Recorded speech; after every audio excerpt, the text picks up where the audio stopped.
gazelles. They have the black stripe on their side there. Back on our right side, now look at the left side of the lake, big white birds, a little bit of pink out there. Those are greater flamingos from Africa. And they're all hauled on the left side of the lake now because it's just about becoming breeding season. They're trying to stay away from us humans.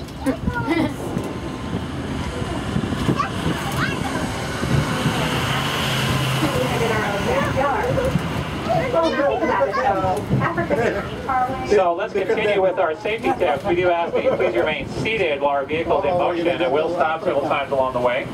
And you're more than welcome to stand up at those times. Make sure you sit back down again while we start up again. Now the sides of our vehicle are doors, and they're only safety latched, not locked. So please don't sit on those or play with those. Please make sure all your personal items are safely stowed away. If anything falls off our vehicle, we cannot go back and pick it up. But if that does happen, just let me know after the tour, and we may be able to send someone out here to retrieve your item for you. And finally, as a courtesy to your fellow guests, please silence your cell phones and use quiet voices when talking to each other. Now here at the park, we actually started as a breeding facility for the San Diego Zoo, and that was back in the late 60s. We opened to the public in 1972, but breeding endangered animals is still a major focus of what we do at the park. We'll probably see several of those on our tour today. And we saw the flamingos back there. Ahead of us on our left side, some more African water birds, but these are pelicans. And big white birds, the big bills, are great white and Dalmatian pelicans out there, mostly on the left side of the lake, a few on the left side of the island. Looks like a lot of pelicans are working on their feathers out there. Birds spend more time doing that than any other single activity. It's because feathers are always under assault by things like bacteria and parasites. So to combat that, the birds are always trying to keep them clean and oiled from the oil gland at the base of their tail. Also on the lake, you can see some of our local birds. For example, we have some mallard ducks out there, and we get a lot of local wildlife at the park. They come out to the food and water we put out for our collection animals.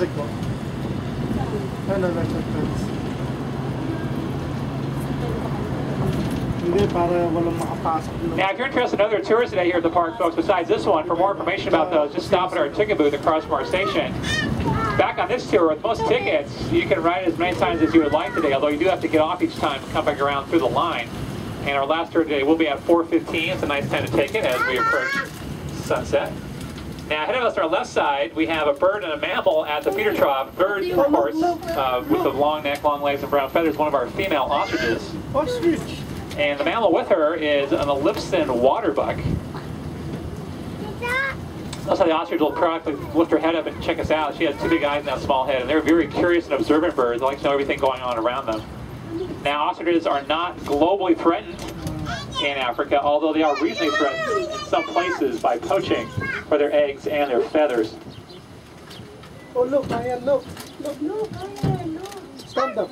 You can stand now because the tram starts. On our right side, folks, you see two big bluebirds there with the white on their heads. So that's a mated pair of blue cranes from Africa. That's the male and female.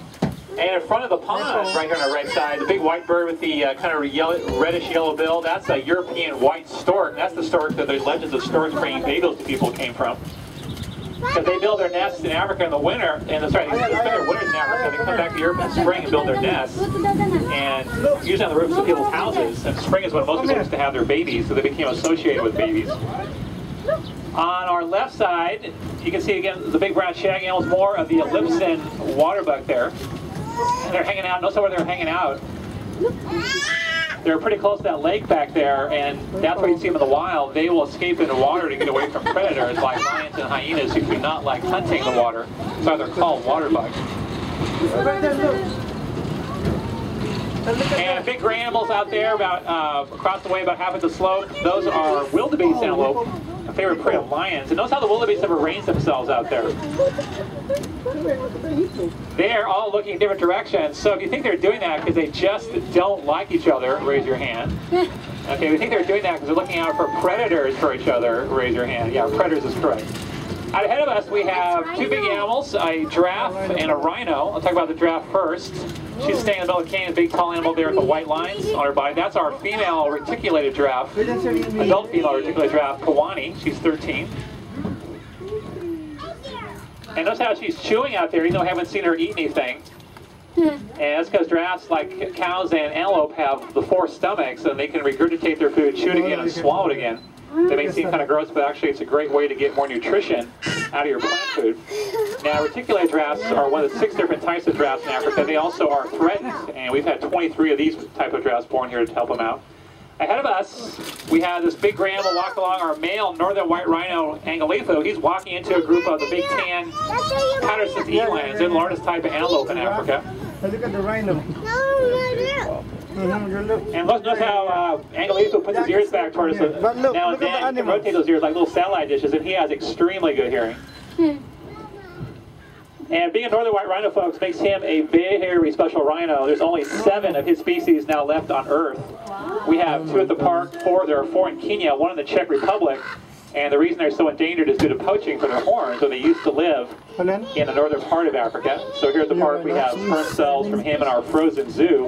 And that way, if reproductive technology gets better in the future, we can help them out. But for now, they are almost certainly the most endangered large animals on Earth. And that's the northern white rhino.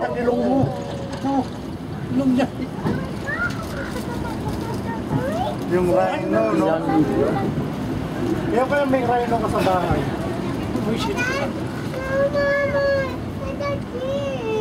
Oh, there's more right there. And ahead of us, on our left side, we're going to have some black animals, which are Cape buffalo, also our female northern white rhino, Nola. And you might wonder, why don't we breed our male and female? Because they're down to 7 on Earth. Well, our female here ahead of us, she's at 36, she's too old to have calves. So we can't. Parang kalabaw yan, no? Oh, look at that one.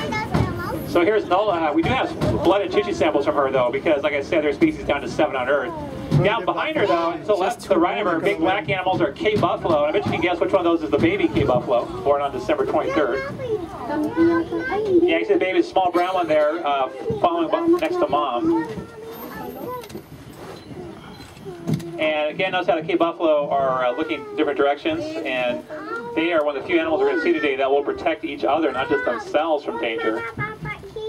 And they put the baby in the middle deliberately for protection for them, for the baby. Now, Cape buffalo, like the giraffes back there, are threatened, and so that's why we do have the baby to help them out. And you can see the one Cape buffalo there on the left side is kind of staring at us. So if you think that's a friendly stare, raise your hand. Okay, if you think that's a keep away from us if you know what's good for you stare, raise your hand. Yeah, the second one is correct. Like I said, they'll go after anything they believe to be dangerous to them, like humans. On our right side, folks, look up the hill. Gray animals, they look like donkeys, but they're not. Look at their lower legs, those black stripes. They are Somali wild asses, and look. the reason they look like donkeys is that domestic donkeys were originally bred from another species of wild ass, which is now extinct. This species is critically endangered. They are now less than 200 on Earth, probably less than 50 in the wild. We've had, though, 39 born here to try to help them. Back on our left side, look to the right of the Cape buffalo. Big tan animals out there, the long horns coming back their head. There's some babies with the adults. Those are Hemsbach antelope from the South African deserts. There's at least one baby there to the right standing by itself. Another baby is actually nursing on mom right now. Or was until mom started moving. And on our right side, folks, if you look up the hill about halfway up in between the feeder troughs there, you see the big brown animals with the curved horn. Those are Barbary red sheep, the only type of sheep, wild sheep native to Africa. Where? And those how they blend in really well with the feeder troughs. And these sheep are actually currently doing just fine in the wild, but it's likely in a few years they'll become threatened due to poaching for the horns of the male, which are quite spectacular, and also just poaching for meat. And